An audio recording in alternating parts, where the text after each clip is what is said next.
Well, hello. Thanks everybody for coming tonight.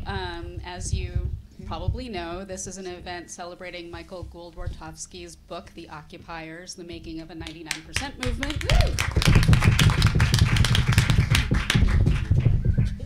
And we have a wonderful cast to share their thoughts about the Occupy movement with you tonight. I'm Becky AMATO. I'm the Assistant Director of the Urban Democracy Lab here at NYU.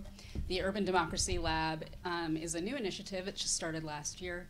And we promote critical, creative, just, and sustainable forms of urbanism through scholarship, curricular activities, public engagement, and programming like this. I just wanted to give you a sense of what's coming up next month. We have a bunch of different events, but just to let you know, we have events in the evenings like this. We have events in the afternoons too, and you can join our mailing list by going to our website at urbandemos.nyu.edu. So next month we have a couple of really great events. One is with Frances Moore LePay, who's the author of Diet for a Small Planet, which came out in the 1970s. And she has a more recent book called Eco-Mind. She's going to be speaking on March 12th at 6:30 p.m. at 1 Washington Place. And if you follow our mailing list, you'll get lots of reminders about that. Another event that we have is an afternoon lunchtime event with graduate students from both NYU and the New School who are coming together to offer digital tools that they've created to help in the battle for tenants' rights and affordable housing. So, pretty exciting stuff. And we have this exciting stuff tonight. So before I start, I just want to let you know that there are books for sale out here. You get a 20% discount tonight only. So you should take advantage of that before the end of the evening. Let me introduce you to, to our participants this evening. Michelle Crentsil, who is, yes, thanks for raising your hand. Please raise your hands as I mention your names. Thank you. Michelle Crentsil was co-founder in the fall of 2011 of the Occupy Wall Street People of Color Working Group. She was also a core organizer with the Outreach Working Group and Labor Outreach Committee of Occupy Wall Street, and has since played a pivotal part in the Million Hoodie March and the movement for racial justice. She's now an organizer with SEIU, Local 32BJ. Yes, okay. Next to her, we have Laura Gottesdiener. Was that correct? Yeah, that's good. Nice. Gottesdiener lived and worked in the People's Kitchen during the occupation of Zuccotti Park. As well as a social justice activist, she's an independent journalist and who's written for Rolling Stone, Ms., and Waging Nonviolence. She's the creator of Sandy Storyline and the author of A Dream Foreclosed, Black America and the Fight for a Place to Call Home. Zuccotti Park Press, 2013. I've already forgotten what your real name is, so I'm going to say the other name that you used to have. Diego Ibanez was a co-creator of Occupy Sandy and the Occupy Wall Street Immigrant Worker Justice Working Group. He also worked with OWS en Español, the People's Kitchen, and Occupy Sunset Park, and as an organizer with the Dreamer and is also an organizer with the Dreamer movement. Diego is currently facing trumped-up charges of criminal mischief for allegedly throwing fake blood on Police Commissioner Bill Bratton. Allegedly.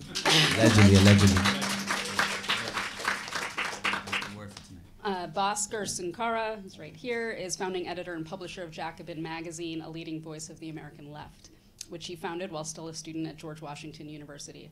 He has also written for Al Jazeera, In These Times, The Nation, and New Politics, and co-published an original book series with Verso, which included the titles The New Prophets of Capital and Strike for America. And finally, our star for the evening, Michael Gould-Wartofsky is the author of The Occupiers. He is a doctoral candidate in sociology at NYU and a veteran of New York City's social movements. Gould-Wartofsky was one of the first social scientists on the ground at Occupy Wall Street.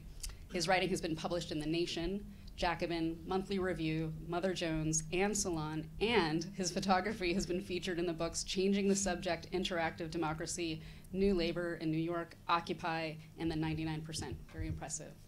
Thank you all for coming.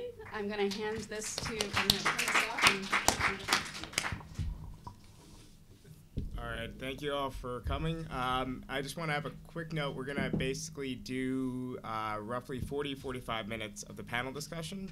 Then we're going to take a short intermission, and that's your only opportunity of the night to actually buy the book, which I would highly recommend. Then after that, we'll come back and do a short Q&A, but everyone should be out of here before too long. I'd rather the conversation end like 10 minutes too early than everyone say that dragged on for a little bit too long. So I am going to just pose some broad questions to the panelists. For those of you who've gotten a chance to read the book already, one thing that Michael does very well is he exhaustively just researched and interviewed people and managed to convey all those complex interviews in really clear, precise prose. That's something, unfortunately, I won't be able to do because I'm a notoriously bad moderator, but I'll try my best, and we'll see. But I guess I'll just start with a question for all the panelists. And I guess that's one of the debates that we had on the left in the 1990s and beyond. I guess maybe the 1990s, allegedly. I think most of us were not old enough to be involved in those debates. But some of the debates we had were about whether or not the personal is the political was a good way to approach politics.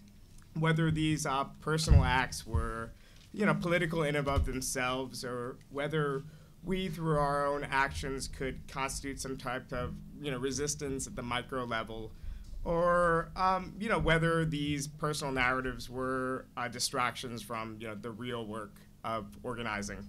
And I think in Occupy Wall Street, you saw how a lot of these arguments need not necessarily be in conflict with one another. So in other words, so many people, and Michael's book is a good testament to this, so many people were able to articulate why they were protesting, why they were at the encampments, but in a very personal way in biographical terms. And they were also able to explain how it was connected to broader issues of inequity and justice in the United States. So basically, to start off for the panelists, I was just wondering if everyone could start with a kind of icebreaker of sorts, and to say how they personally got involved with Occupy Wall Street, a bit about yourselves, like autobiographical, anything that's relevant, and kind of what motivated you politically, and how you look back on that movement and those months today. Wait, is everybody okay back there? The cameraman fell down? You okay? All right. You let me know. We'll stop this right now. All right. Start. So I guess we'll start with Diego. Do you want to start? Yeah, I'll start. That was my way of starting first. Just kidding. I guess the question is how we came. First of all, thank you. Buy the book. If you don't, I'll send you the free PDF version. And I'm just kidding, Michael. No, definitely support this dude's work. Apparently, he took a bunch of people to, I just heard this, took you for margaritas while interviewing her. I did not get the same drinks. But yes, this man definitely interviewed a lot of people, and I gotta say, it definitely is, a lot of times when I get interviewed about the past, in particular those moments, like, you could tell how powerful something's gonna be based on the interview itself, and sometimes they're not that great interviews, but this guy, Michael, mad props. I really felt like it pushed me to think about things a lot, so that's what this is doing too. I first want to honor the land that we're standing on as part of my recent learnings and teachings. We are currently on the Lenape land, and if you don't know about that history, then Lenape were here for a little bit, since the beginning, and the rumor goes that this land was sold for about $24 to the Dutch. If you don't know that history, since then, of course, that prices have gone up in Manhattan. Around 1660, in New York City, the English started Thank you, sir. Thank you. I'm all about perfect dates. I'm not I'm not an academic fully yet, but I will be one day. The English started growing, and of course the Dutch raised the wall on what is now called Wall Street, which I think is important to understand because there was a wall there to keep out First Nations people. And then eventually in the 1700s, the English took over what is mostly known as New York and pushed most of the First Nations people to Oklahoma. There's still about 80,000 Haudenosaunee people here, and I just try to start with that because I think it's important to honor the land that we're in, and that's just part of my teachings. How did I get here? I was washing dishes in a restaurant in Utah near Salt Lake City, and I literally saw like a call out, like I think it was on Facebook or something, and I was trying to organize undocumented friends and family of mine, trying to figure out like how I had gotten like an aunt deported and an uncle deported who had come from Bolivia. My family's originally from Bolivia. I was born there, but I came when I was young. And yeah, essentially I had been looking for something, for a feeling of what I like to call like revolutionary gospel. And I had experienced it during high school in Bolivia. And it was something where what really was people power. Like I saw my uncles and my grandmother take over the freeway and place rocks and boulders in the middle and decided the people's freeway, and then decided to on top of that play soccer, football on top of that. And so that was for me, like that was a real people power. I was like, oh, okay, this is real. This is real. Welcome everybody. Please take a seat. And for me that was like, what was that? I didn't understand that. I was about 15 or 16 years old. And that was my first experience with understanding what people power looked like physically. I think a lot of times we talk about it and the feeling and all that, it's like the stuff that we read in the books, we see in the movies.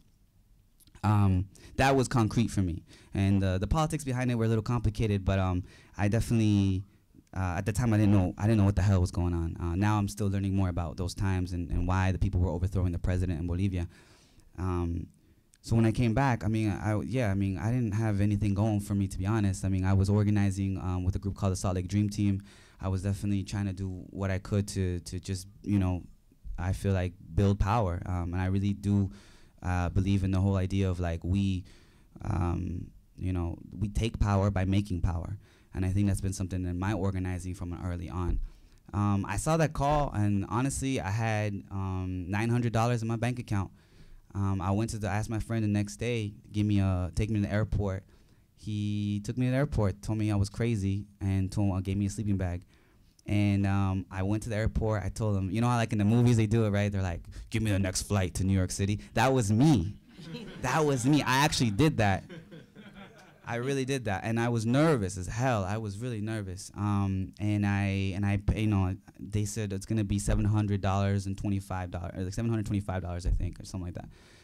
I just remember it was like in a $700 range because I was like, oh shit, like that's my money, and I don't know anybody in New York, so there's a problem. Bought the ticket, came to New York. I remember I'm sorry, I swear a lot, so I'm not sorry. Never mind. I didn't know where the fuck Wall Street was. I didn't know. I got off and I was like, I remember like trying to radicalize. That's the kind of person I am. I was trying to like radicalize like the pilot. Trying to tell him like why he should have a union and like why whatever. Like I was just always trying to. And they're like, are you going to the protests? And I was like, yeah, And he's like, well, be careful. And yeah, I made it to Zuccotti, and I was like, this is small. This is the revolution. Like my grandma and my uncle were doing like crazier shit, you know what I'm saying? And that's in Bolivia. And sometimes the water didn't work there. So it's like, for me, like the illusion, I think a lot of times we hype it up, which is a good strategy sometimes. You gotta like puff up, we just front a lot.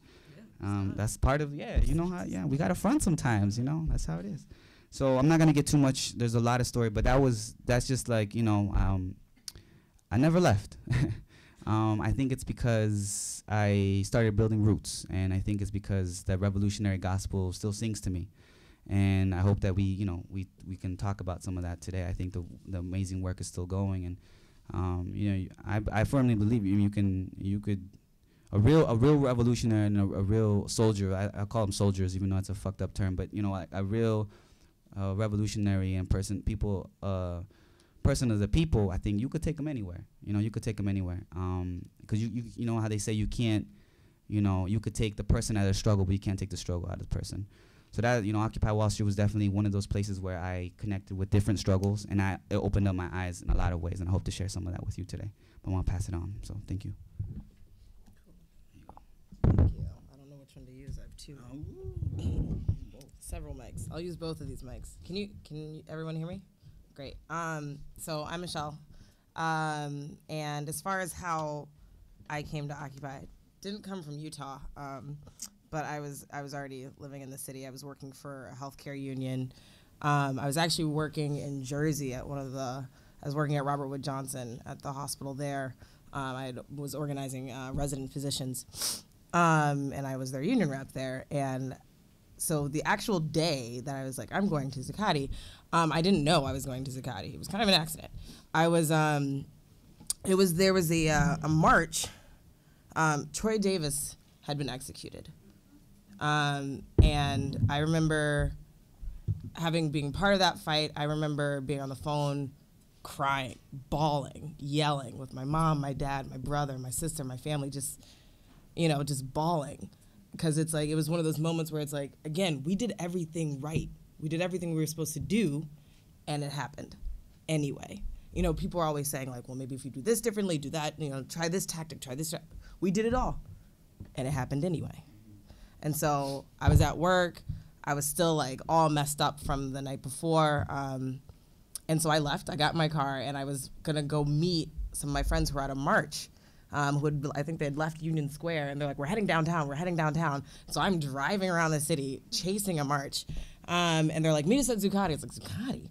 And so I park right next to Zuccotti, and I walk in there, and there's like an assembly, like general assembly going on. And I'm like, what is this? What is this? And I'm all sorts of heated still, because I'm thinking about Troy Davis, and I'm just like, I'm amped, I'm hyped, I'm like ready to go, like ready to take something down, because it's, it's that moment, and here I am at a general assembly, and I think they were talking about sleeping bags. I was like, what's going on? What's going on? But then my friend was kind of explaining to me what was happening. I had seen stuff, on Facebook. One of my friends actually, I think, designed like the poster call outs for that. And honestly, I was like, you're bullshitting, like whatever. Like you and like two of your friends are gonna show up, and it's gonna be nothing. So I didn't pay much attention to it. But when I ended up there that night, I think of feeling like that helpless of like, we did everything and it didn't work. I kind of just sat there. I just like sat on the ground. I'm sitting here in like my business cash. I was working at a hospital, like in a pencil cart, just like on the ground, looking real dejected. And people kept coming up, being like, "You all right? You want to get involved? Like, what's going on?" And I was just like, "No, I just need a moment. I just need a few seconds." And I think I don't know what made me want to really invest in it at that moment. But I was like, okay, I think I'm gonna come back tomorrow. I think I'm gonna keep coming back to this. And I brought a friend with me, and I kept going. So I think part of it is like, how did I get there? I mean, frankly, it was just through that march. But the biggest question for me is like, why did I keep going back, and why did I stay? And I think it had to do with, again, me wanting to see, like you were talking about, that people power. I was able to talk with my mom, who was always involved in like civil rights stuff. She was born, I'm gonna age her. I won't say the year she was born. She'd be upset about that. But she grew up through the 50s and the 60s and the 70s. She's old. She grew up through all of that. And she was born and raised in Louisville, Kentucky, just like her mother, who was born and raised in Louisville, Kentucky in 1909. She passed away a couple years ago. But so we had roots, black family with roots in Louisville, Kentucky. That's my background. My mom went to, she was like officer in the Black Student Union, like went to a black college before she went to another school. Like that's my mom, like panthered out. Like I would see these little children's books, and me and my brother didn't realize that anything was like different about them, and my sister too. Like we had this little book called Nation Time, and it was like these little kids with afros with like fists up, and it was my mom's friend had illustrated them for us. you know, these little just like, you know, Black nationalist children's book, which I was like, no, you don't have these too in your house. But, you know, so that's I had already kind of come up through that, heard all these things from my mom, and it sounded amazing. I wanted to see that movement, that power, especially of Black people. And my father was born and raised in Ghana and came up through, he was born, I'll age him, whatever. He was born in 54, Ghana got independence in 57. So he came up through that. And so I had heard all these amazing stories from my parents, but I kind of felt like a political orphan a little bit, where it's like, with, you know, me and like the other young folks my generation, I was like, I don't know, I don't see it. And so I think that's why I kept going back to Occupy and wanted to stay, because I was like, this is gonna happen, you know, like if it's starting, then like we're gonna build it, because at some point everyone has to realize that people are tired, people are upset. You know, I think a lot of communities have been feeling it for a long time, but I think it's growing, that inequality is growing and it's spreading. And so I think that's why I stayed. You know, of course, I ran into all sorts of issues, which I'll get into a little bit later, but that's why I had to keep going. Cool. Okay. Yeah, that works. All right. Well, so I didn't hear any stories, like, growing up. Like, I didn't know anything. So I just want to, like, start, oh, hey, what's up?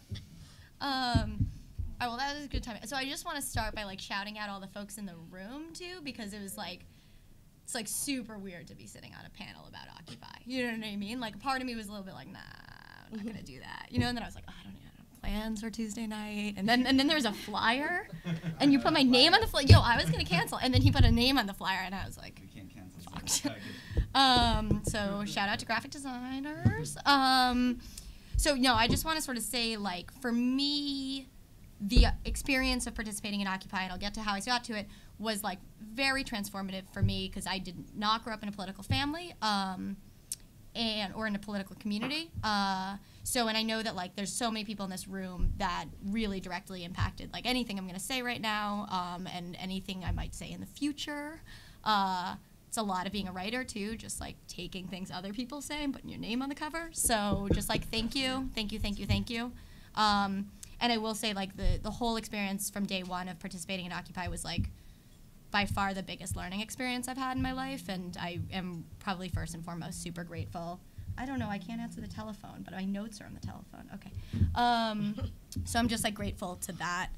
I mean, the answer essentially is, like, I got to Occupy because I knew nothing. I was working as a freelance journalist. Well, okay, so I was talking to a friend recently, and he and I worked at the same news outlet. It's this really awful news outlet online that rhymes with, like, Uffington Oast. And I don't want to say what news outlet is. We were talking, I was like, whoa, you're still there, you know? And he's like, he's a great journalist, doing really good work. He's like, yeah, you defected. And I was like, what do you mean I defected? And he was like, you said you're gonna go cover Occupy, and then the next morning there was like some picture of you sleeping in the park. And I was like, that's true, I did that. Like, I'm really sorry. So more or less, I was like working as a young journalist in the city. I cycled to like 4,000 jobs within a year, because there's not a lot of jobs in journalism. And then I finally got this job. I thought it was like a pretty good job. I thought I was gonna, like, you know, definitely write these things that was gonna change the world. I was like considering founding Jacobin, but somebody else decided to do that. No,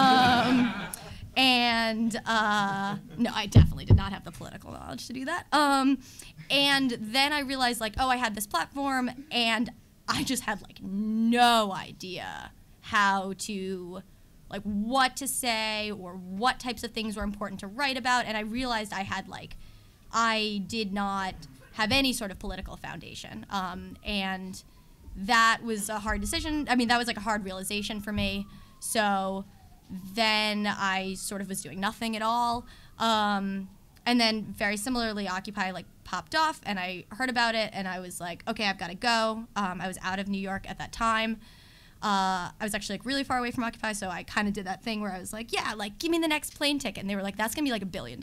And I was like, okay, give me a plane ticket in like a few days, you know? And so then I was waiting, and I got to JFK and I got to the airport and I was like, similarly, you know, got really hyped up. It was like right after the Brooklyn Bridge. And so I was like, where's the protest, you know? And they were like, get on the A train and like travel for like 2.5 hours and you'll get there. And I was like, oh, I thought this was gonna be like citywide, you know? I thought this was gonna be the moment that I was gonna learn everything. And so I got to the park and I was like, oh, okay, all right, cool, we can work with this. But it was one of those situations where I hadn't seen anything like that in my life. I didn't even know what it would be like to look at something like that, you know what I mean?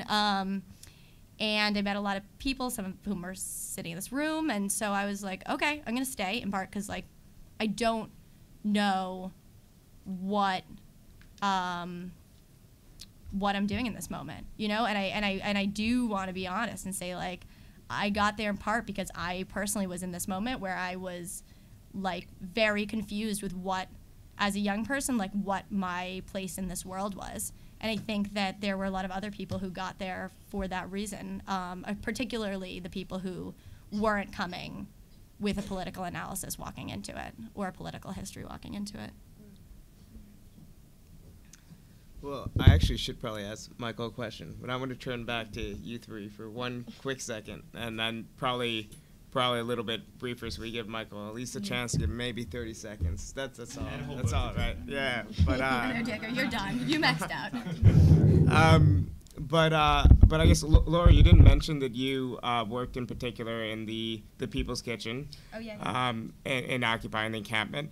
And I guess the People's Kitchen was one of the things, along with the People's Library, that was like super in the imagination of people. Like, oh, like look, there's actually something that like works well and functions, and it just completely contrasted with every media narrative about Occupy and just like chaos and disorganization and whatever like the New York Post wanted to put in about Occupy.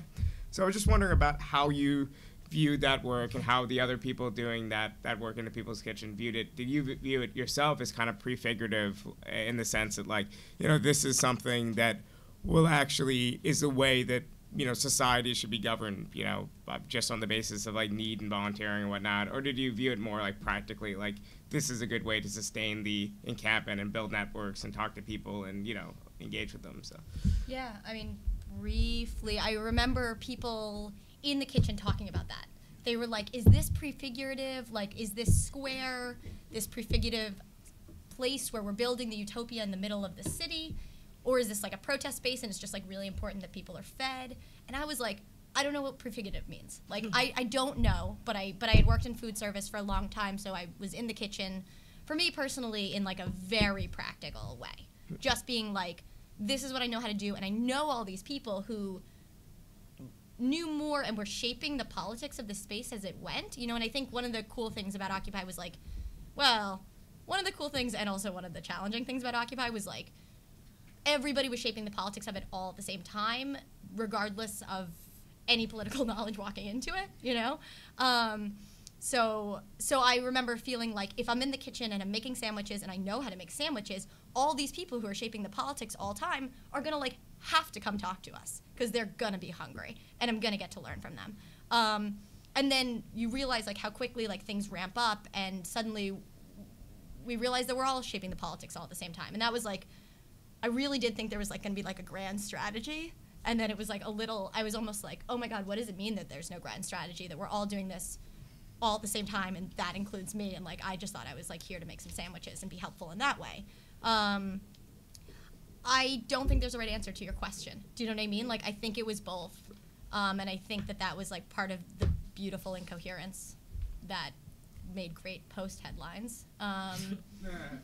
But I think, you know, I think that it was different things for different people, and I think that's like how you got the big umbrella tent and how you also maybe didn't end up with offshoots like it rolling into a political party like Podemos, you know? You Right. had just like so much and everybody came there because everybody could go. You had this great quote, Michael, which I don't know if you, in the beginning of your book, that like somebody saying like they what made it beautiful was everybody could come and see their issue reflected in it, and then I'm not doing as a good job as you could do, but essentially, and then it was like a vision of what the left, or what even not beyond just the idea of the left, but like the big left could look like if we actually got rid of all of the divisions and silos.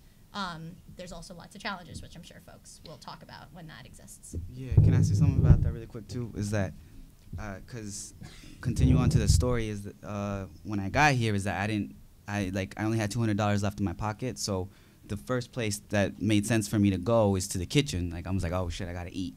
So yeah, I plugged in, and that's actually where I met Laura, and I think it's that's where the kitchen made like the personal political, like straight up. You know what I'm saying? It made it so when people plugged in, there was a process of radicalization through which, like, I mean, the Panthers talk about it, like Hamas talks about it. You know what I'm saying? It's like you provide something that the government can't provide, and therefore people come in and plug into something. And it's like people really felt a lot of times that they had nothing else to offer but to cut potatoes or, you know what I'm saying, carrots. And and through that process is like, we actually, you know, there was a quote on my wall before that I wrote, was like, the most radical thing you can do is the dishes.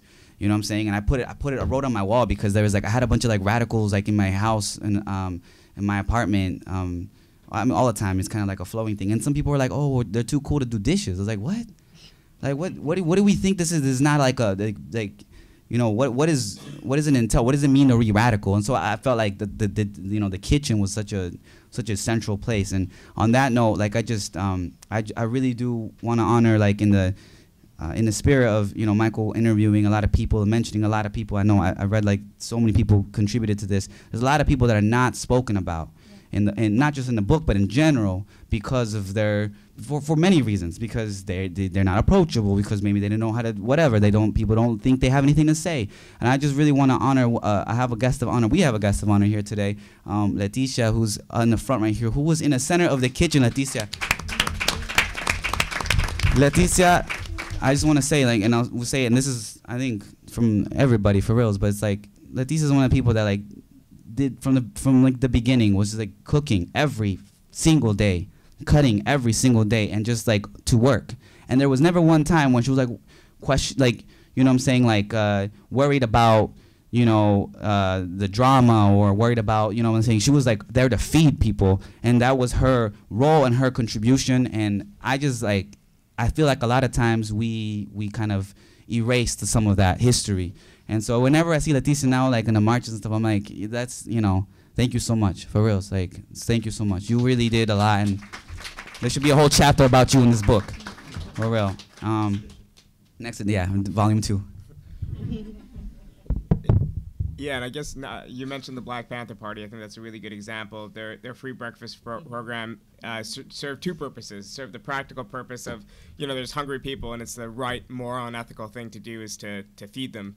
And also serve the purpose of, not only are we going to feed people, we're actually going to try to create the climate, the conditions where people can understand that being hungry is a political problem. It isn't a personal problem. Exactly. So it's kind of, I think it broke down, and that's something that the kitchen did, and a lot of things that Occupy did well. It broke down these very abstract arguments that I think people had for so many years over, you know, personal and political and whatnot. They went back and forth and just realized that there is actually no need for any sort of strong dichotomy, you know, between the two. But Michelle, I know I have many things I want to ask you, because I know you're an organizer with 32 VJ, so we have very little time. We should cover everything, including the labor movement's relationship to Occupy, and especially what went on the West Coast and whatnot. But I think I want to just quickly start with some of the depictions of Occupy at first, in the first like couple months, were about how in mainstream venues, but to be honest, even in some liberal left venues, were about how, you know, the occupiers are too confrontational with police, and maybe the occupiers in places like New York and Oakland should be more like the occupiers in DC. And there was all these like narratives about how the police confrontation were scaring away potential liberal supporters or whatnot. But I think we've seen in the past, you know, couple years since Occupy, not only the movements that emerged around Trayvon Martin, but also more recently the recent movements against police brutality. So I want to just get your impression of of this narrative about the Occupy's relationship with the police, and also broadly about how the concrete networks that were formed during Occupy impacted, and what extent they actually did. It's an open question. The later organizing that went on. Yeah. No, I think that's a great question. And interesting as far as, the connection between Occupy and then the police or prison industrial complex, however you want to frame it. I literally came to Occupy through that because I was chasing the Troy Davis March. But as far as, there was this depiction of it's just, these occupiers against the police. It's them versus the police. And a lot of people are like, oh no, we shouldn't have that framework. It's not about that. We're missing the bigger picture. And I think that we always kind of had a very big picture, and people chose to focus on kind of that confrontation. But that confrontation was often necessary. It's we know that the police have existed for reasons of protecting certain things that we were fighting against and really speaking out against. Property is often one of them. And so I think as far as that confrontation, I think it was often really trumped up in the media, yes. But I think I wouldn't also just kind of sweep it away oh, no, it wasn't there. No, it happened because we were a bunch of folks showing this, people power, demanding changes that, I guess for lack of a better term, institutions didn't want to see. And so they send out the troops to protect that. And the troops happen to be the police. That's how it went. So, there's no real surprise about that. And so when people call it out of oh, this confrontation with police, what did you think was going to happen? People were going to be oh, okay, sure, yeah, take the bridge, take what you want. Student loans, No, that didn't happen. They put a line of cops in riot gear in front of you.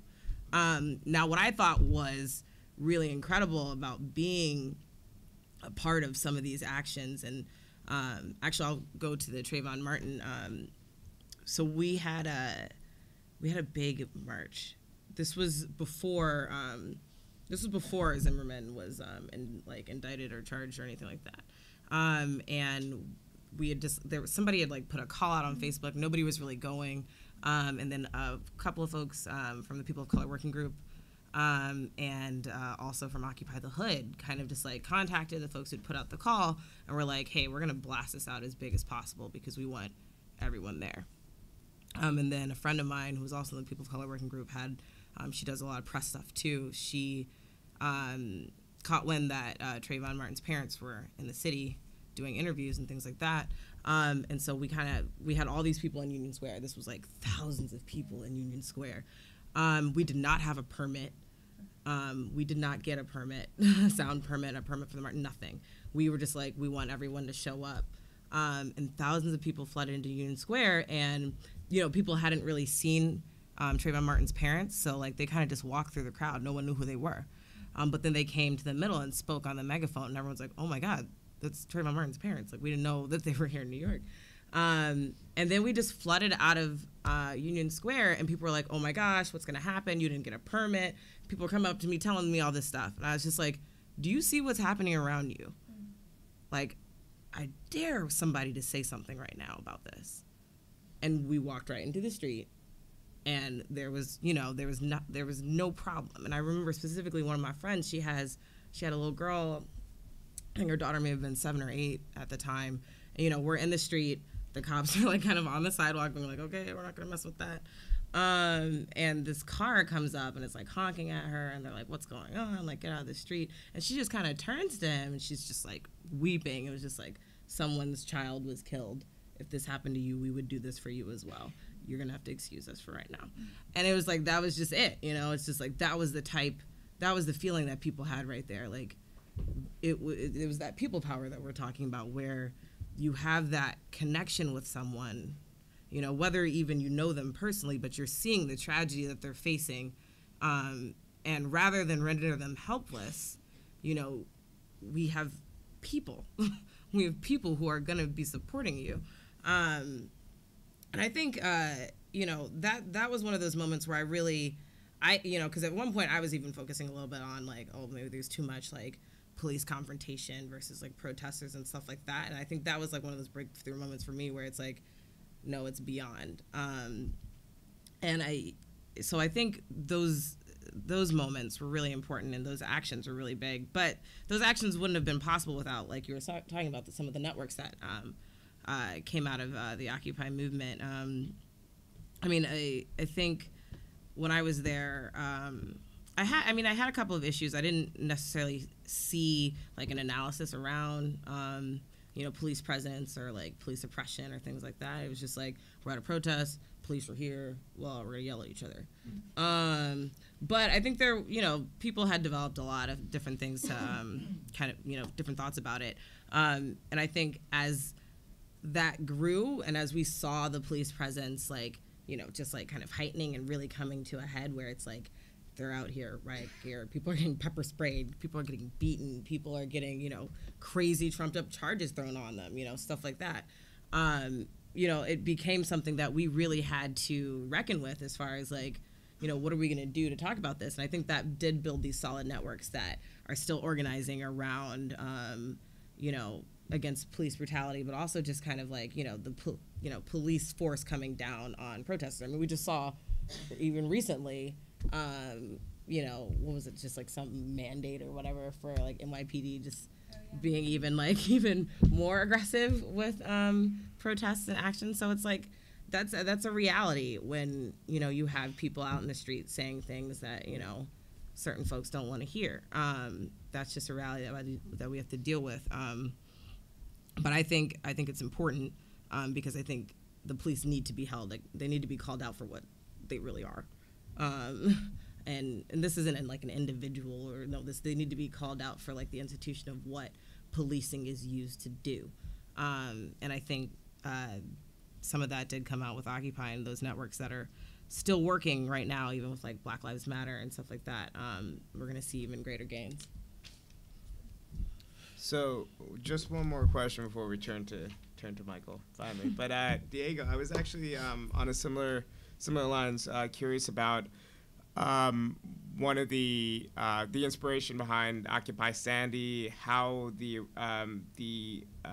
networks formed at Occupy Wall Street, what influence that had there, and just in general, what you think about the legacy of Occupy Wall Street and Occupy Sandy when it comes to actual, like, people I think very much are prone to looking at movements in a very linear way. So we like to see, okay, this thing started and it accomplished this end in this manner. But I think with like offshoots like Occupy Sandy, we kind of see things that, it's kind of movements go in ebbs and flows. People thought the civil rights movement was basically over in the late 50s. They didn't know that it had kind of everything that came before was just minor, the early sparks of something that would explode later on. So I kind of just wanted to get your quick thoughts on just like the formation of Occupy Sandy, but also just in general, the influence of Occupy Wall Street on that. All right, quick thoughts. Not true. Also like I'm learning. I'm like learning a lot from this right now. So thank you for both of you.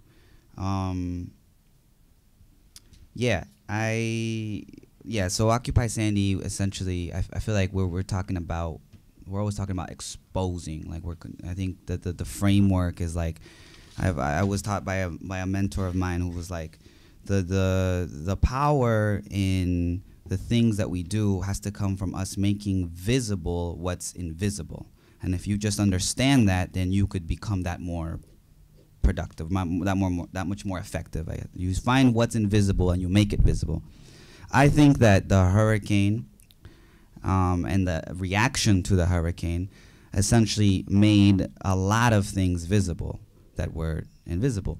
Most importantly, I think it made a lot of people, including like a lot of young people too, that were just like, along this like network organizing, post-Occupy mentality, and very like focus on a couple of things, or like focus on maybe fewer things than afterwards.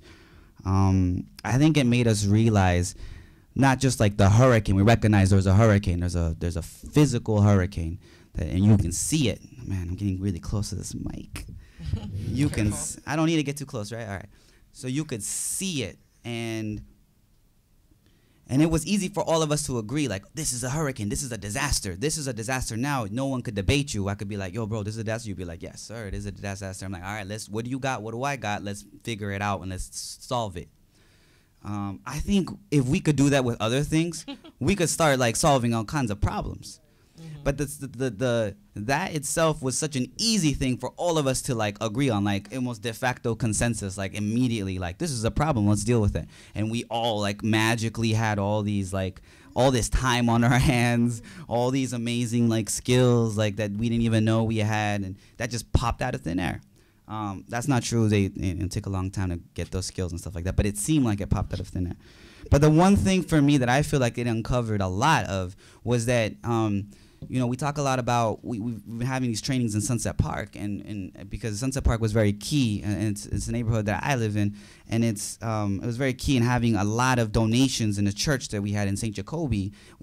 Donations were up to the roof, you know what I'm saying, both downstairs and upstairs. Like the whole church was turned into a distribution hub, essentially. And people were like taking stuff back and forth. Essentially what we talked about there, because there was a lot of people in the community in Sunset Park that were cooking, that were from the community and that never actually got to see the hurricane areas, but they were really like holding it down, like Leticia we talked about, holding it down, but they never really get talked about. One thing that we talked about was like, this was a hurricane that's hit, but what did it expose? It exposed that our communities had been hit by all kinds of hurricanes, over and over and over again. And you can go on in these, you know, you can go on with you can label the hurricanes. You could talk about gentrification, displacement. You can talk about racism, patriarchy. I mean, our communities have been hit by these kind of hurricanes. And so I feel like that kind of exposure for me in particular was like, damn, you know, like that was, you know, that's something that I feel like it goes along to exposing that. And I feel like, you know, personally, I think the way that we addressed it was along the sense the Zapatistas have this term and how they fought the Mexican government essentially when they went in '94 and like took over the lands, you know, the 5 small cities, towns, I guess. They were like, oh, we're screwed now. The government, the U.S. or the Mexican government's gonna like murder us. We're a bunch of like indigenous people who like have no tanks or helicopters, and now, so what are we gonna do? They fought the war using a concept called net wars.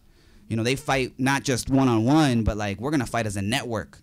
And then that's when the Germans like, you know, come in and like, you know, the radical French and like the, you know, the Battle in Seattle folks. And so it's like it's a different way of addressing issues, and I feel like that's what made it more powerful. Along that we essentially just started tackling things in a network fashion. And for me, I feel like the most successful thing was we had what I call horizontal coordination, which was like I didn't have to ask, and there's a lot of people here that are involved in that too, so sorry if I call you out, but I didn't have to ask somebody like, oh, can I do this? But out of respect for our principles that we agreed with, you know, I think that we kind of learn in Occupy, because a lot of people say, oh, if it wasn't for Occupy, we wouldn't have been prepared for the hurricane. That's true. I firmly believe, and there was lives that were being saved. We beat FEMA by like a week, Red Cross by like a week and a half, National Guard. Like we were shaming these people. Yeah. Yeah. Oh my God, we beat FEMA. Thank you, sir. Thank you. I agree with it. What's your name, man? Anthony. Thank you, Anthony. I appreciate that. Yeah, we should set our bars higher, right? And that's the thing is like, because we had a different way of approaching it, and Occupy Wall Street was in some ways a preparation for a crisis and a disaster that we saw. This was the same thing, but it looked differently, you know? So I think that's really important to see, and I really learned a lot. And on a personal level, for me, like my initial upbringing in politics essentially was more like you know, a national level, like stuff that I learned in Bolivia. Like I'm not really a nationalist now, but I guess back then I was like, yeah, Bolivia. And then so it was more nationalistic, more, you know. Then it was race, because, you know, like undocumented, and you know what I'm saying? It was like who I am, like that kind of stuff, like race. There was like my analysis there. And then it went to class. Like Occupy Wall Street was really like, oh shit, these classes exist. Like we got to deal with that too. And that's a whole nother level. You know, there's like people of color that are really like fucked up with their money and all that stuff. Like there's institutions. Like that was like, for me, to be honest, was like very awakening. And then like Occupy Sandy was like, oh shit, the land. At the end of the day, we're talking about land. And for me, that blew my mind, it blew my heart, and blew my hands and my feet up. And it was, for me, it all had tied it back to land. So since then, you know, I encourage everyone to do their homework on land, but a lot of, what's up, brother? How you doing, man? He's like, hey, whatever. So yeah, and I do, on that note, I know it's, you know, it's all like positive and stuff like that. I do want to admit, we failed a lot. We failed. I feel like we did fail a lot of the undocumented populations. I'll say that up front, and I say that before in other places publicly. I'll take responsibility on that behalf because I feel like that was something. We failed a lot of the undocumented population that got thrown under the bus and completely displaced. And there was no bureaucracy, no government institutional, not even like, that was our job because that's the people that were supposed to, like, that were completely forgotten and we didn't do anything about it. But you know what I'm saying? And that's something it's good for us to like be critical of ourselves too as we continue to grow. But yeah, along those lines. Oh, can I just say two things? Super quick, sorry. Yeah, just going back a little bit, I'd forgotten to say one thing regarding like police confrontation and things like that. I think what was important with looking at occupying policing, and I think even now in a lot of movements talking about Black Lives Matter and policing, is when you're taking these actions, you're out in the street, there's this kind of showing that you don't have fear. Like that fear goes away. And I think that's something that is really incredible. And it's something that I felt during some of these marches that I was talking about, where it's like that fear kind of goes away, but also when people feel protected by the community around them. And I think that's something that's really important, because usually I feel that's very fragile right now. People live in fear, and people don't feel protected by the community around them often. And often that can be, sometimes that is because of the police. And so being able to show that there wasn't fear and that we felt protected among each other was really important. And you saw that exhibited when people were, you know, in the streets with their kids, with babies, stuff like, you know, the multi-generational, like that I think that was something that was really wonderful. But also to add on something that Diego had said about making what's invisible visible, I think we did have problems. I think we did struggle with that a lot with Occupy. And I think that's, I mean, it's hard to do all the time when you're talking about, maybe organizing from the margins in, sort of. That can be, it's tough. It's tough. And I think we struggle with it a little bit when you're talking about us failing the undocumented population, or even talking about with the people of color working group, working class folks, when we even talking about labor outreach of just, you know, getting both union members, non-union members, the unemployed, people struggling, you know, making sure everyone could be involved, but also getting their issues, like, not at the margin. This isn't like an auxiliary thing that we're just going to talk about for a day. The idea that everyone's issue could be reflected in the movement, I don't know if that was always true. When people would come to Zuccotti, or like people would be in some type of Occupy meeting, I don't think that was always true. And I think that was challenging. And I think we're still figuring that out. So in the span of this, the first like 40 minutes or so, Michael has actually taken around 6 pages of notes in his freakishly small serial killer, handwriting. So that might give you some clue to why we're at a book launch for an Occupy book in 2015. I think he's very meticulous, and I think that's one of the reasons why this was honestly the best book that I read out of the many on Occupy Wall Street, partially because Michael wasn't really trying to he wasn't puppeting the people that he was interviewing. He wasn't overwhelming any narrative. He kind of just synthesized and laid out ideas. And I think it compares very well to the generation of 60s radicals that all put out books in 2012 on Occupy, like the Todd Gitlins of the world. I just realized, I was thinking in my head, then I'm like, oh, I shouldn't actually mention anyone's name. But there was lots of books out, and there was an opportunity to strike while the iron was hot, and there was also the opportunity to take your time and and do what Michael did. But I think that one thing that wasn't as much in the book possibly was some of your own kind of thoughts on the movement, your own thoughts, partially because it would have been against the spirit of the book. But I figured while we had you here, I would ask that, since you have a bit of an old left background, to say the least, I think a century ago, your people were like creating revolution in Russia and whatnot, or somewhere in that part of the world. You know, what you felt about some of the traditional like socialist left critiques of Occupy Wall Street. So like one of them was the lack of demands. I think a few times tonight we brought up the Black Panther Party, and one of the reasons why we have that legacy and it looms so large, despite the failure of the movement, is because we have the 10-point program to point to.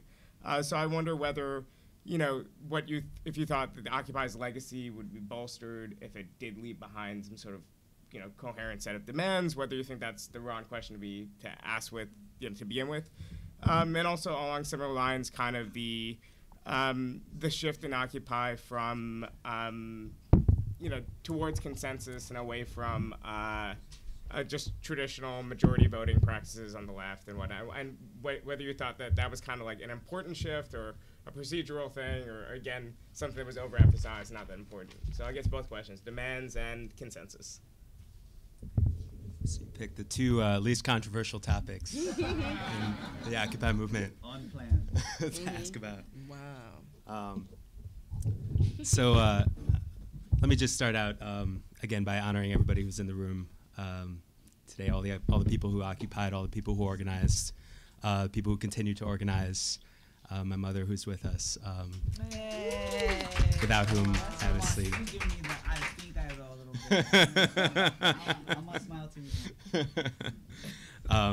And to all of you who supported me throughout the process of writing this book. That said, you mentioned time, and time is one of those things that I, as a graduate student, had the luxury of, as a writer of this book, I had the luxury of time.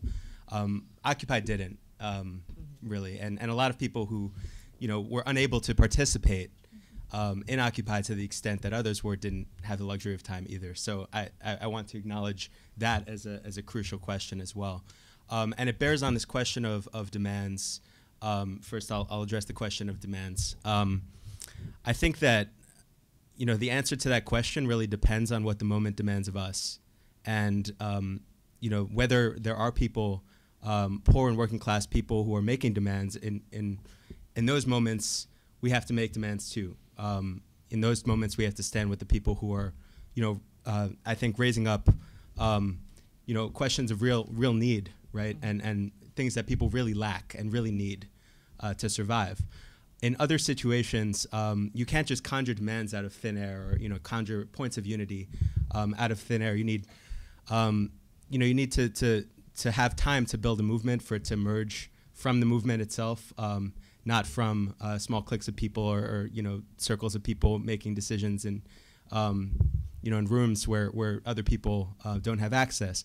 So I think that would be my first answer is you needed more time for it to emerge, and Occupy did not have that. It was cut short. It's foreclosed. It was evicted. Right. I do think that you need common aims and aspirations, and you need a sort of shared sense of a horizon and a next step, and that's also something that I think a lot of people acknowledge that Occupy lacked at a certain point. Right, was a shared sense of what is the next step. Where do we go from the park? Where do we go next? People had lots of ideas about that. But there was no unity, right? There was no unity on that question. I think, for many reasons.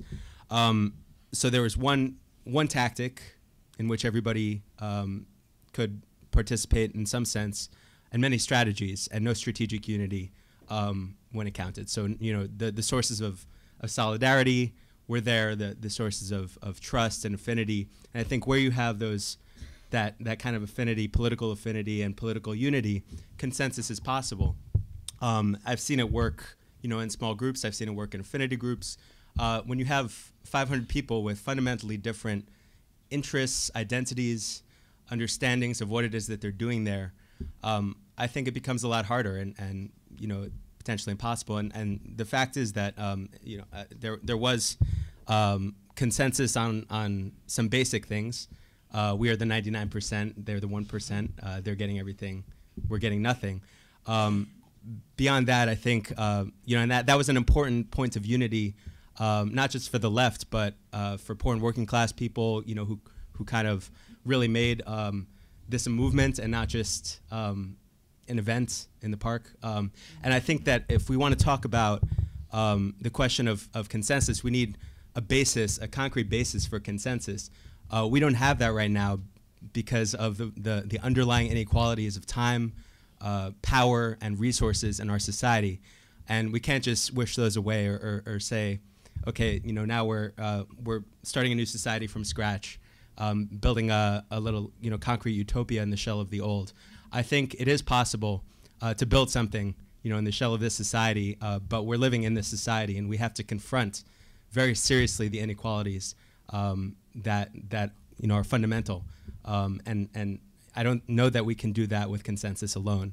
On the other hand, you had majority voting for many years. On the left, you had lots of votes taken and not a lot of gains that were made for 30 years. So I think that we're still in a situation where the conditions that led a generation to occupy are still very much with us, and we have to ask, all right, what is the next step and what is the horizon? We have to come to some kind of unity about that. Yeah, I think on the left for many years we had contentious splits and votes where the minority left, and these are like 12-9 votes and decisions. So I feel like whatever happened in Occupy, just with the amount of people, it was a step forward than just writing programs that no one's going to read. But so I've been told that we're actually going to do a quick Q&A, but I've been told that we'll have a very small window where there's actually going to be books available. Is that correct? So we're going to take a brief intermission, just 5 minutes, and then we'll do Q&A for 20. Okay, since we're just getting started now, I want to very quickly, while everyone's getting their seats again, introduce Jackie DeSalvo, who has actually very good news for once against maybe the second or third most evil person in New York. James Dolan had very bad news today, and we wanted to share it with the rest of you. Hi, I'm Jackie DeSalvo. I formed the Labor Outreach Committee the first week, and we still exist! Much diminished.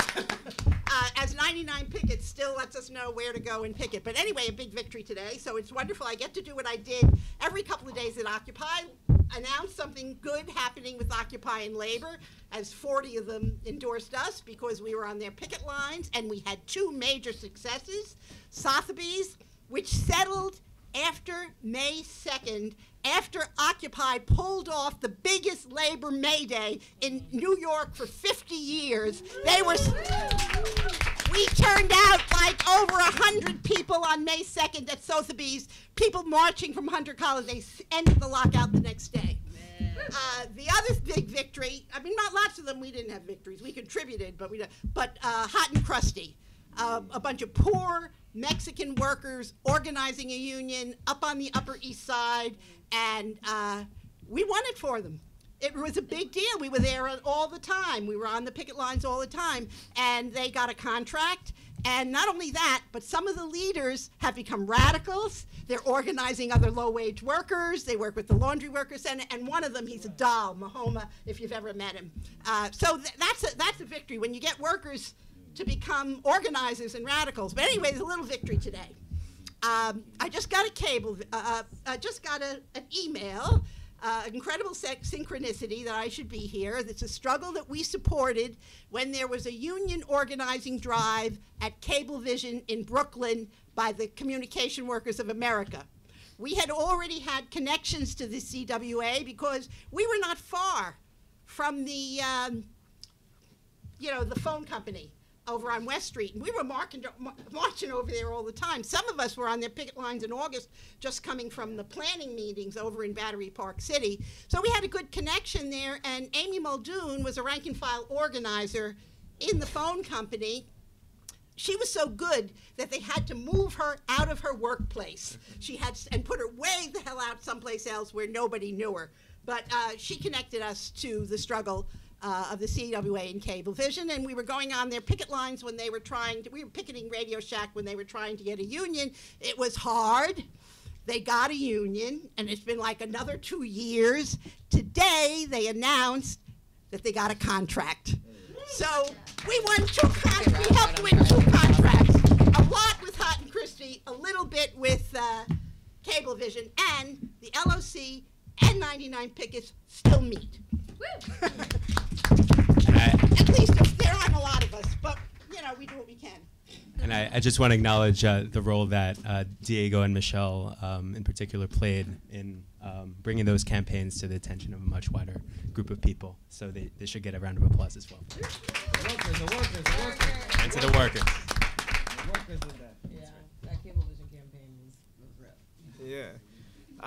The reason why I threw my hat into the corner is I felt bad I was wearing a Knicks hat. I'm like, James Dolan got paid somewhere in this process. I don't know, the threading's coming out, so hopefully it's a bootleg.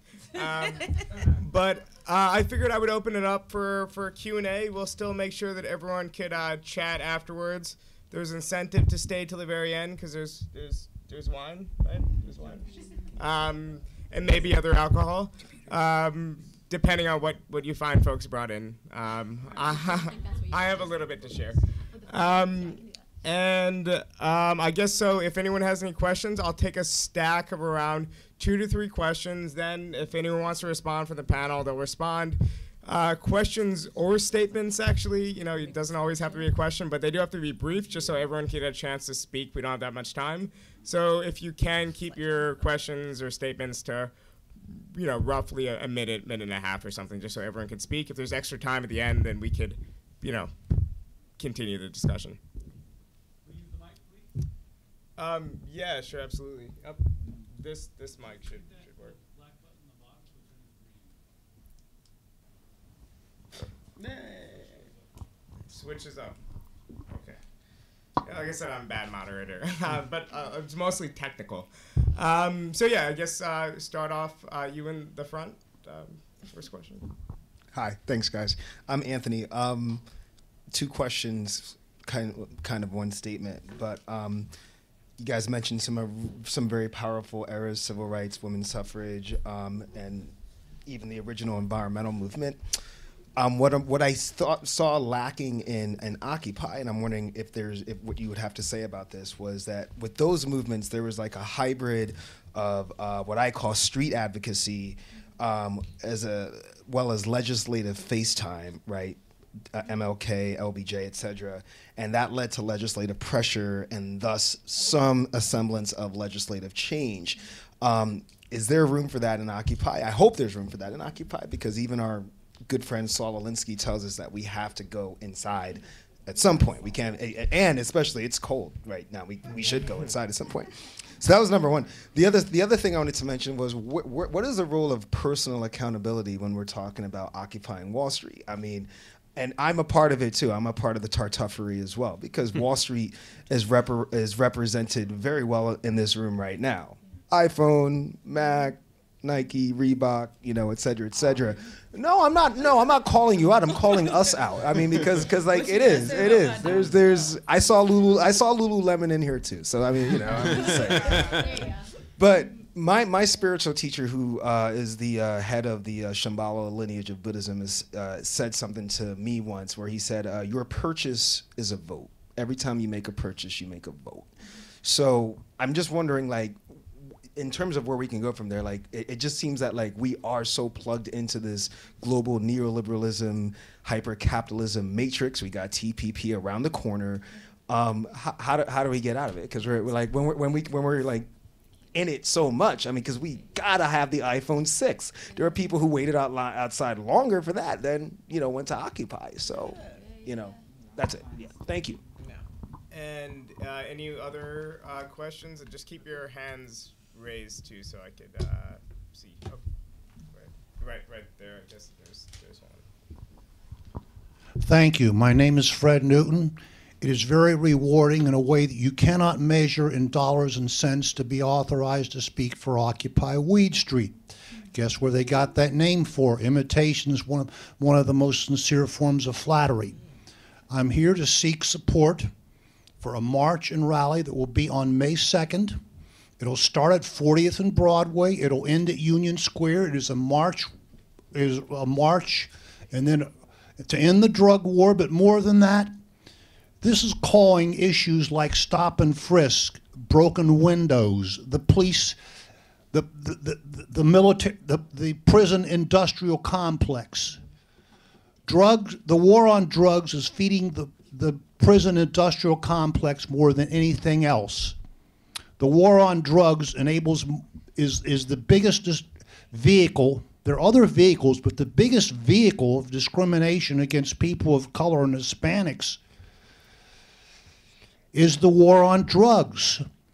In the war on drugs, the police are going to have to find another excuse. They will, but at least it'll find them some time. But I'm here asking for support and seeking people to come here so there's more numbers for the nose counters to tabulate on May 2nd. Thank you. And I guess if there's time, we could do one more in this stack, and then we'll have Michael and the other panelists respond if they want to respond. So.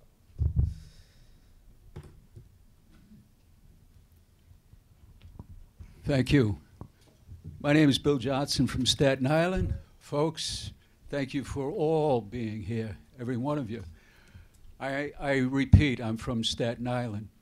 What I was hoping to hear from folks tonight, beyond ideology, back in 2011, where were people in their lives that made them come to Zuccotti Park, and before then, come to Bloombergville on Park Place? I was hoping to hear more of the human side of where we've been pushed in our lives collectively in what should be a very well-constructed society for the people of this society, but it certainly is not. So I wanted to hear more of the personal experiences of each and every one of us for why we felt it was time to make an extreme message known to our fellow human beings and to the powers that be. Thank you. So I guess since Michael has talked less than any other person in the history of their own book launch, I'm giving I'm loving it. I'm loving it. The first stab at answering, I guess, Anthony's question, and just in general other statements. Sure. I think it's a very good point that we live in a society where in many ways, dollars speak louder than words, which money is speech and the market is king. And we live in this society. We can struggle and strive to be more ethical people within an unethical and deeply immoral and brutal way of doing things. But I think that ultimately it has to come from collective action. I don't think that, I think that personal responsibility is one of those doctrines that that we've inherited. That there's something to accountability, to being accountable for your actions, and I think that's absolutely crucial. But we all have to, I think, be a little easier on each other in this respect, and understand the constraints that we're under and what we're up against, and we're all trying our best.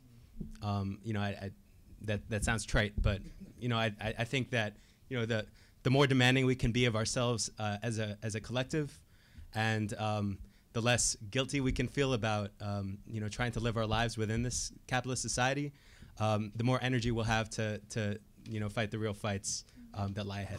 So. Yeah. Do you have something to say?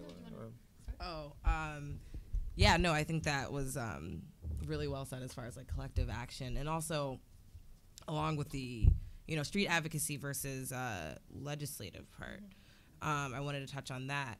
I wouldn't say that there isn't room for it, but one of the things that I thought was really important about the Occupy movement, and even as you're seeing other movements, Black Lives Matter and things like that, is that these movements can really push the boundaries really far. People are talking about, oh, there weren't demands. Like, well, we demanded nothing because we essentially wanted everything. And you can think that big. Now, there are organizations, that have been around for a long time that do this work every day. And with movements, I mean, they are fleeting moments. Like they come, they get really big, and then they go.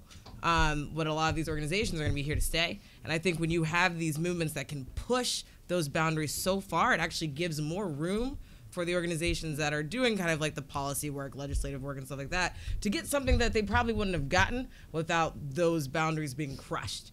You know, so as you're seeing, even with the Occupy, and then looking at like maybe a group like CPR, like Communities United for Police Reform, you know, where they actually were able to push a little bit harder, get some of that legislation taken through, and like now there's going to be probably even more policy changes that, considering people have been taking the street for Black Lives Matter. So I think that's, I like that relationship between, you know, movements and other like established organizations. I'll even, you know, talk a little bit with like labor organizations, with unions.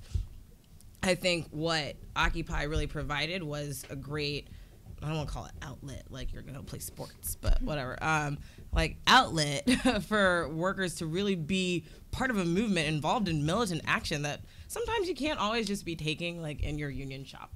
Let's just be real about it.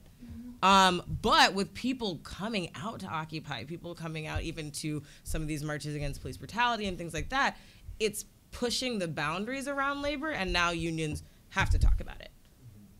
And now they're, you know, trying to address it even harder, you know, drawing those kind of relationships with the movement. But I think the movement kind of allows to build a bigger space for where these groups that are kind of more rooted in doing that work can just, you know, progress a little bit quicker.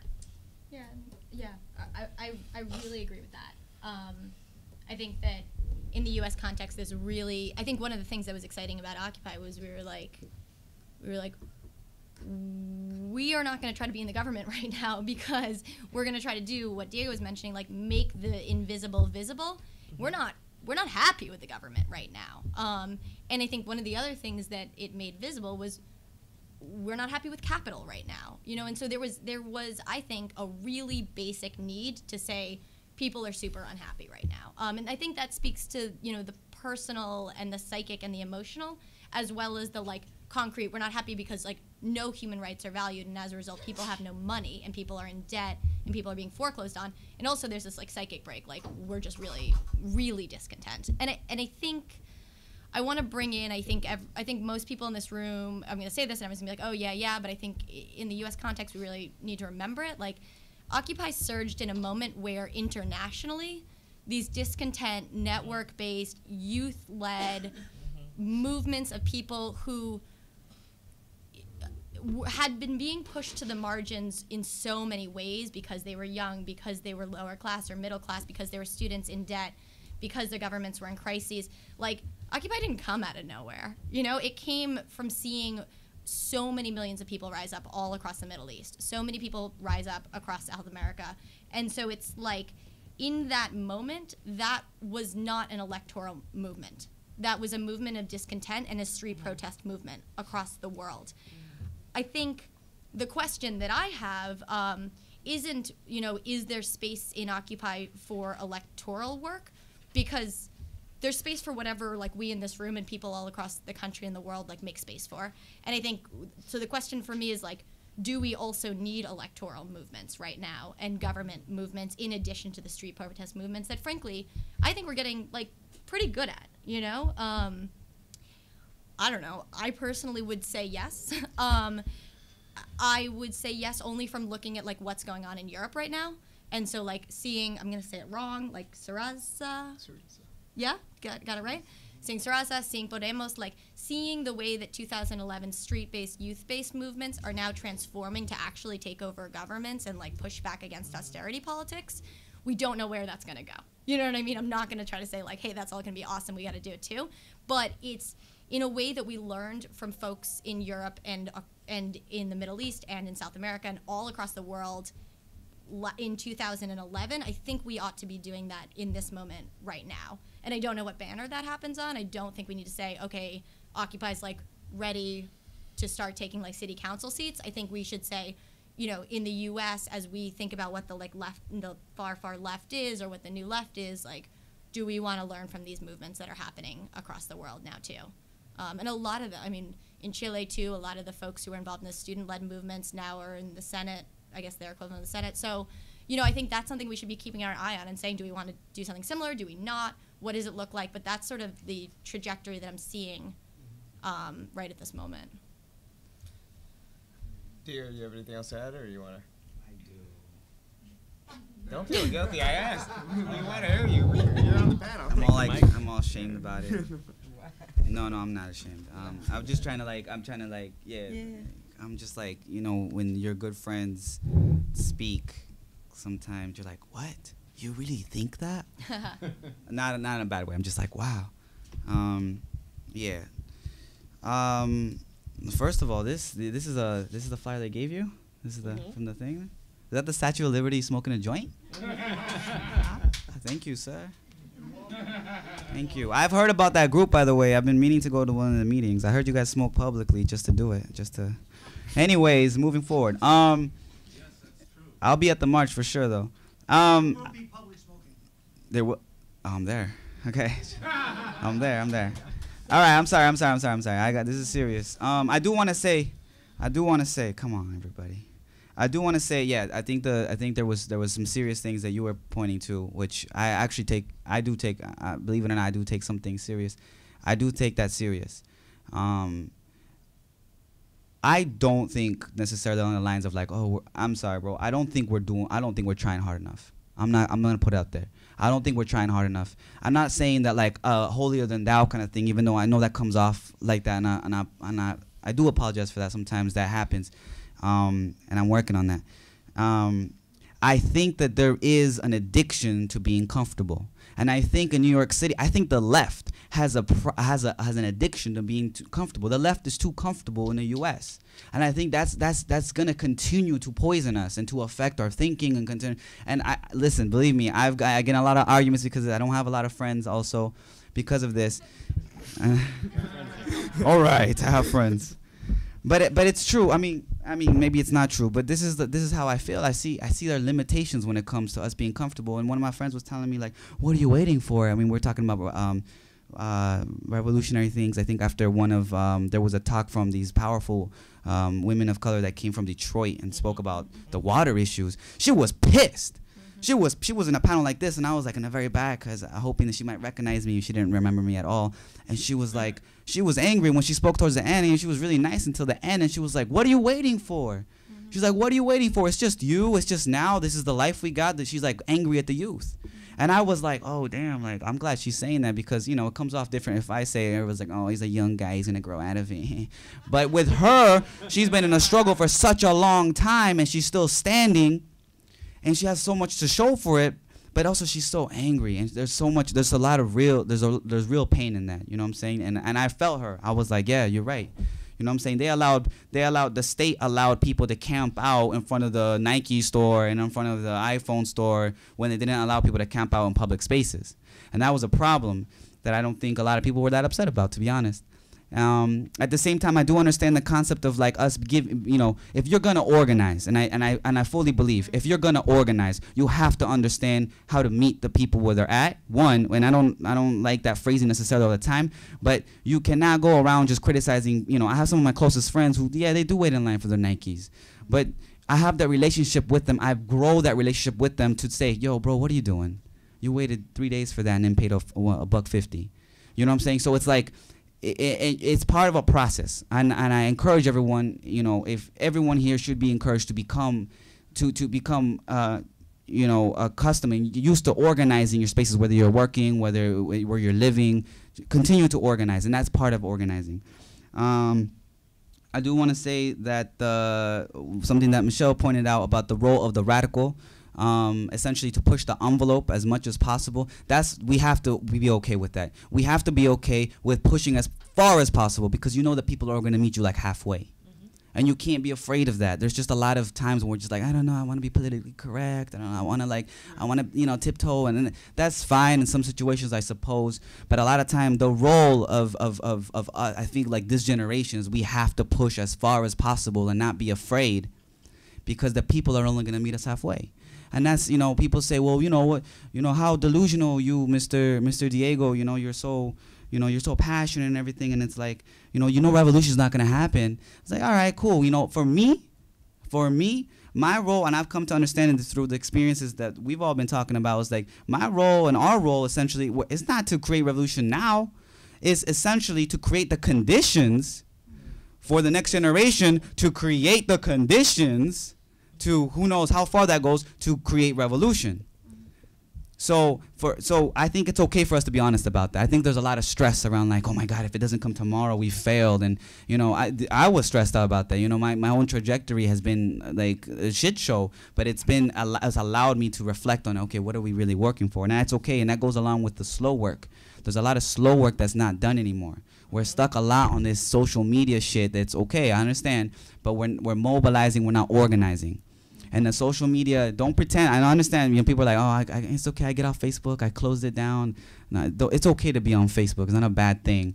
But just understand that it's affecting the way that we communicate with people. And, you know, I'm not the first one to say it, a lot of people say this. But let's just understand how that's really affecting us.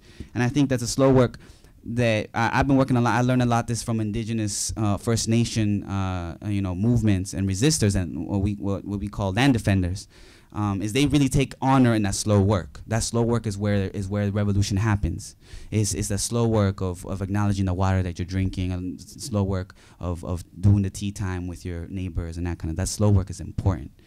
And it goes along the lines with, you know, my friend, I have a friend Enya, so shout out to Enya, she's not here though, but her and I talk a lot about this concept of, you know, the whole political and like, you know, how movements always seek validation, you know what I'm saying? Like, you know, and I understand the concepts of like, yeah, we should probably get some people on the ballot and that kind of stuff. And personally, I don't necessarily agree with that, more on the lines of autonomy. And I do feel like autonomy comes from inside. Autonomy comes from resistance. Autonomy comes from our lessons that we learn from the past. And frankly, the concept that we always talk about is, you know, they always say, if you're not at the table, then you're on the table. And that's like, you know, we're like, oh yeah, then we should all fight to be at the table because we want to not be on the table. We'll let other people, like, as if like it's okay for other people to be on the table, but not us, because we worked really hard and we pleaded to the system that we can be at the table. Thank God that we are at the table. I'm saying let's just make our own table. Let's just flip that. I mean, why are we wasting time on that table? And I think part of the book was talking in a very scientific way, is on trying to understand that people came from different experiences, and I think touched on a little bit of maybe some of the legs of the new table and some of the, you know, the chairs of the new table. I think it's important for us to recognize that there is another table that we got to keep on building. But I'm gonna, yeah. So, like, I think there was one point of real agreement though with what Diego was saying, and what Laura was saying was about, you know, that this is actually slow work and a slow process. Because, you know, when we talk about Spain, we shouldn't forget that, you know, they had a revolution and a civil war in the 1930s. Greece had a revolution and a civil war in the 1940s. Chile had a socialist government and then a counter-revolution in the 70s. So this is slow work and a slow process. And I think the most important thing, one of the nice things about this crowd in particular, is that we have people from every single age group. We have that kind of transfer of you know, spirit and information and whatnot from one generation to another. And that's something we haven't had always on the left. So hopefully we won't be starting from the same exact position the next time some upsurge happen. We'll start with knowledge and with experience, and, you know, often with, you know, failures can be as good as victories in many respects. But I think that you know, we should probably wrap it up. Maybe if there's one or two quick questions. Right after the Russian Revolution, there was a really interesting movement that was founded, and it was about keeping things short, eliminating like meeting times, speeches, eliminating words like actually and maybe, all these qualifying words in Russian from the language. So we should actually be in the spirit of those early Bolsheviks and keep it to, you know, just 1 minute really quickly so we get through a couple last questions. But if anyone has Actually maybe. I guess. Would you like to go first? So I don't want to end on a negative note, but you guys are putting. Okay. I don't want to end on a negative note. You guys are putting so much good energy out there, reflecting on your experiences, telling us about the way forward. But it would be, people mentioned conflict before and what sort of didn't go so well and what people confronted. And it would be nice to hear a little, because it certainly doesn't sound rosy what you guys are saying, but it would be nice to hear a little bit about sort of what are the conflicts that you guys confronted in your different working groups and how you guys organized around them and built around them, and maybe to end on a positive note, maybe how you guys were able to turn that conflict into sort of a real learning moment and a real moment to sure on one end mobilized, but also really organized.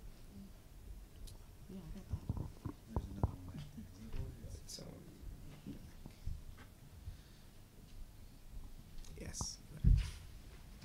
Thanks. I think this is both a comment and a question, I suppose. I found out Occupy Wall Street has a very high educational potential for the population in general, which I think is a very valuable aspect that should be expanded if at all possible. And what I want to say is actually a slight response to what Anthony began with and what some of the panel have responded to. If you think that, what shall I call them, Hillary Bush and Jeb Clinton will save us in 2016, I don't think that might be the case. In terms of an educational potential, if I may suggest, a potential directional for Occupy next year, and you have lots of time to plan it, is not necessarily to support one party or another, the third party almost never gets any votes, but simply to support a boycott of the election itself. And understand why and explain very clearly why this boycott is happening, because democracy is not what it used to be. And when you consider that the very first election in the United States was only 6% of the population was eligible to vote, it never really was in the first place. So I would ask you to consider that, because remember, capitalism itself doesn't have to be evil. It doesn't have to be the corrupted, militarized version of what it is. It is being used by people who are without conscience, as Malcolm X said. So I would ask you to consider that as a possibility for the future, and otherwise I would ask you to continue in what you're doing. Now we have a real debate. And I guess also there's two statements, two which hopefully we keep short so the panelists can go answer the questions, but you could let that gentleman. My name is Dana Beal. I'm one of the founding members of the Youth International Party. Many people do not know that Letitia and I worked for years on a medical marijuana buyers club in this city. We provided very sick people with grams of pot for $3. Now they've got a new law where you're going to pay $20. In the process, I was arrested, I was jailed, I died of a heart attack. I'm only here by an accident, but I'm back. Back. Stronger than ever. I want you to help me tomorrow. As you may know, we lost the Yippee Museum. When you guys were chased out of Zuccotti Park, you could repair to the Yippee Museum. That has been taken away by real estate sharks who took advantage of the fact. Real estate sharks. Real estate sharks. Careful.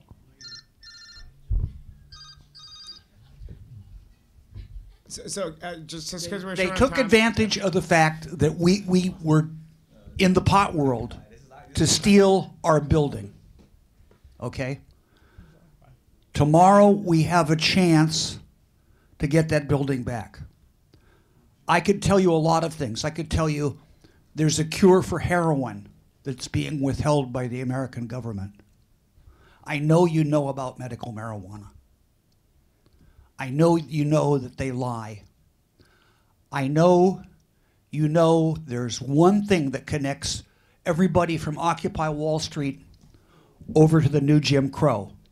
And that is a demand for one standard of justice for everybody in this country. One standard for the rich, one standard for the poor, one for black, one for white, one for pot criminals, one for mortgage fraudsters. Let it be lenient or let it be severe, but let it be one. It's wrong for Dana Beal to die in prison and Dick Cheney to torture people and get away with it. Thank you. Now, you can get in touch with me at the end of this. I'll give you the information about where to come in the morning. It's at 10 o'clock. I believe it's Justice Owing's courtroom in 60 Center Street.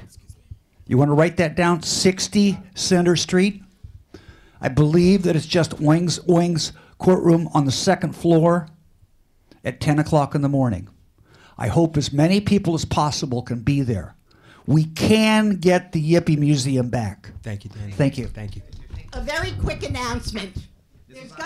There's going to be a panel that's going to continue what was the constant conversation among us, a lot of us individually at Zuccotti, between traditional Marxist, socialist, and anarchist. Mark Bray, who's written a great book on Occupy, he's an anarchist and an anarchist scholar, will be on it, translating anarchy. It's a beautiful book. I'll be on it, and some other people who are in an upcoming issue of Science and Society, a Marxist journal, which has 3 articles on anarchism and Occupy, but probably from a Marxist perspective. And they have the whole history of the anarchist movement, too, some of them very positive. Okay, so it's May 31st. Thanks. May 31st. And it'd be great to have some of you in the audience who were in those conversations, like Melissa. All right, so... Marissa, but it's okay. All the names are in the book. You can look it up later. All right, so Michael, there was 2 questions to begin with. So I guess if you want to answer those notes, yeah, sure. Michelle, do you want to start on that? I'll start. I'm gonna start with Colette's question. Hi, Colette. It's good to see you, Colette. I love Colette. I went to school with Colette. Anyway, she brought up conflict in the movement in working groups. And you're right about, painting a rosy picture. It was not rosy. No. And when I first was at Occupy, it was a battle for me to say that I was going to come back and stay. And I think it was part of me just being like, I'm going to show them. Because I really felt some type of way when I went to Occupy. I think I even talked about this. Well, one, I went there and I forgot who said this or if I read it somewhere. Someone said it looked like a pirate ship had crashed in Lower Manhattan. And I was like, that's what it looks like. Also, it was I'm not going to lie, I showed up and it was a lot of white people. And people running around talking about 99%, 1%, income inequality, like justice. I'm like, look at all of you. Come on, and when you were talking about these 3 women from Detroit coming and talking about the crisis of water, the stakes are high for them. It is life and death, and there are a lot of black people in this country where it is life and death, and we can't kind of just wait, So when I got there, and I was just like, is this just like a hangout to like talk about some things? Because I'm not with it, and so I was just like, I'm gonna fight you to the death until this becomes something really important. And part of that is what fueled me and some others to start the People of Color Working Group. That's what we wanted to see come out of that. It was just kind of like demarginalizing some of these fights, these struggles. When we're talking, people want to talk about housing, people want to talk about income equality, people want to talk about jobs, people want to talk about the environment. Like, look at the people who are getting affected by that very immediately, right now. People of color.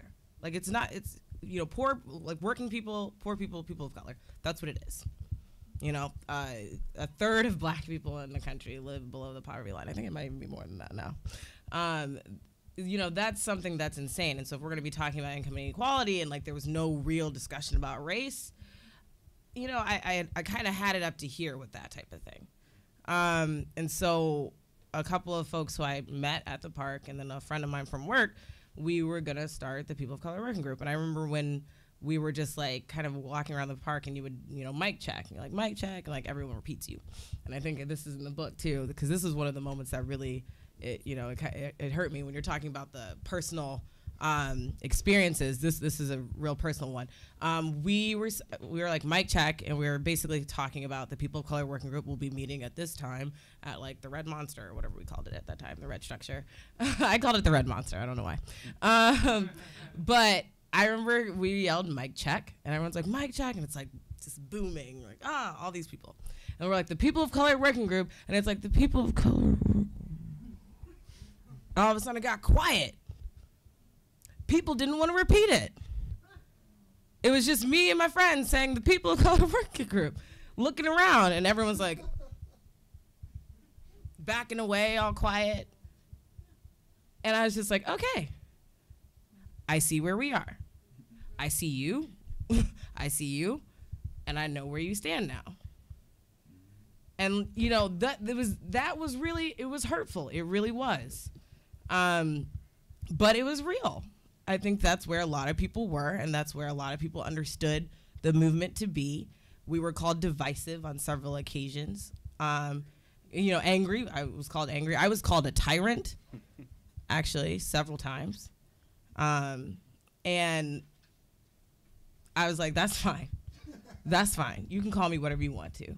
You know, I'm not here for you to hug me at the end of this. I'm not here for you to tell me that, like, I'm your friend at the end of this. That'd be nice, whatever. But, like, if you understand that racism and capitalism are working together to keep people, you know, down in the trenches, then let's call it a day. That's what I want. I don't need you to come hug me, but I want you to understand that. That's fine. You know, and so I think that's what propelled me to keep kind of going through some of the, like, just really just not fun moments of it. And I think it's what propelled a lot of people. And the thing is, people came out the other side. People really did. I think there was a lot of people had, you know, their views changed. A lot of people started making those major connections, you know, talking about even the Cablevision fight.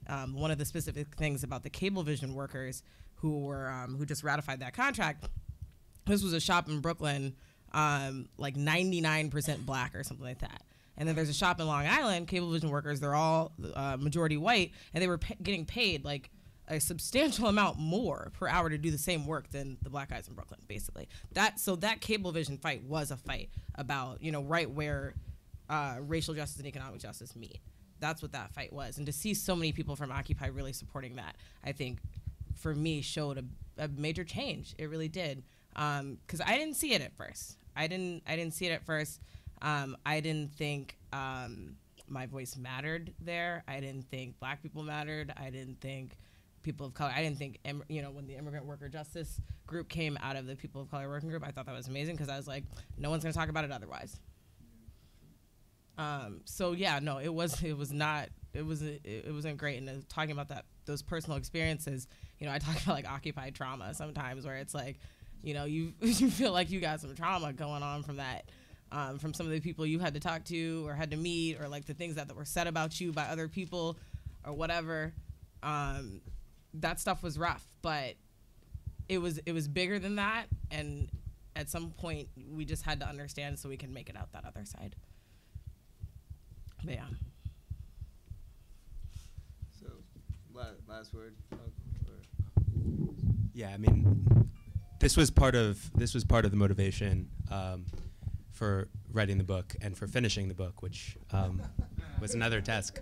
But you know, there was a lot of conflict, and we should not be afraid of conflict. I think that we have to embrace conflict and not just consensus. We have to be clear about where the conflicts are, what kind of concrete solidarity we can create, right? There are a lot of us who are on the same side who don't recognize that we're on the same side. There are also some people who are not on the same side who are saying they're on the same side as us. So I think that we have to be very clear about, you know, where the lines are.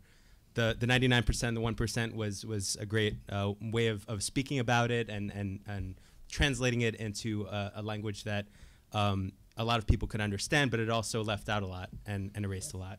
And so part of the point of writing this book was to bring some of those voices onto the page that had been marginalized. And you know, I don't think we have to be you know, a movement that accepts our place on the margins of society, but we have to claim a place where the marginalized can speak and be heard. And I think that, you know, sometimes Occupy didn't provide that space, and so that was part of the point of writing this, you know, and publishing it 3 years later, was just to make that space. Yeah. Well, I guess there's some minor housekeeping where we could continue the discussion afterwards, but apparently there's wine, there's food. It's somewhere. I actually don't know where because I wasn't told. But let's just go look around. And if you cannot if you cannot afford a copy of the book, if you cannot afford to buy a copy of the book, please talk to me and we'll figure something out. Okay. Thank you.